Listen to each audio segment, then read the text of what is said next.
Pourquoi il faut prier avant de sortir de chez soi, bien-aimé? Ouvre bien ton esprit à ce que je vais te dire. Le monde dans lequel nous vivons aujourd'hui n'est plus comme avant.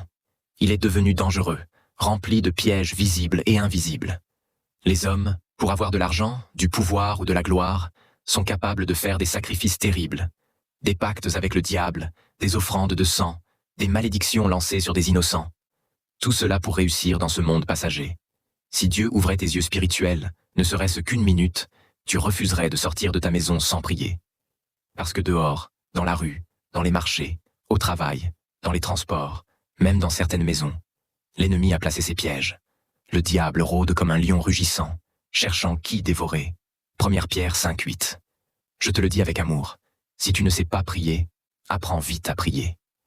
Car celui qui ne prie pas est une proie facile pour l'ennemi. Si l'adversaire n'a pas pu t'atteindre dans le monde spirituel, dans tes songes, tes pensées, dans le monde invisible, il passera par le monde physique. Un faux ami, une mauvaise rencontre, une mauvaise porte, un accident programmé, un aliment empoisonné, un piège sur ton chemin. Bien-aimé, il ne faut plus aller manger n'importe où. N'entre pas dans la maison de n'importe qui. Ne laisse pas n'importe qui poser la main sur ta tête. Sois vigilant. Si nous sommes encore vivants aujourd'hui, c'est uniquement par la grâce de Jésus-Christ.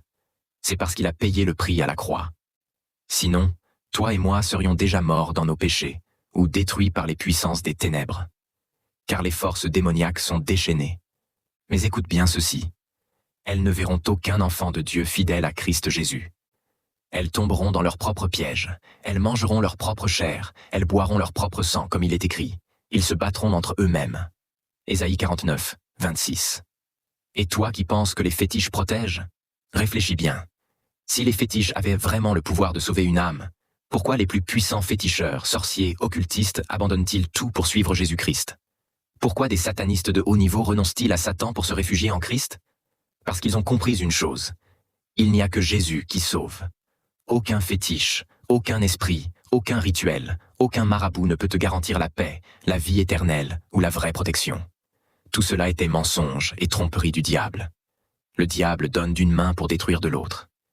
Mais Jésus donne la vie, et la vie en abondance. Jean 10, 10. Alors je t'en supplie, prie avant de sortir de ta maison. Couvre-toi du sang de Jésus. Remets ta journée entre les mains de Dieu. Ferme les portes aux attaques de l'ennemi. Car le monde est devenu un véritable champ de bataille spirituelle.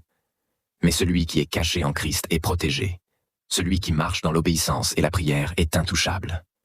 Que Dieu te garde et t'ouvre les yeux pour discerner les ruses de l'ennemi, au nom puissant de Jésus-Christ. Amen.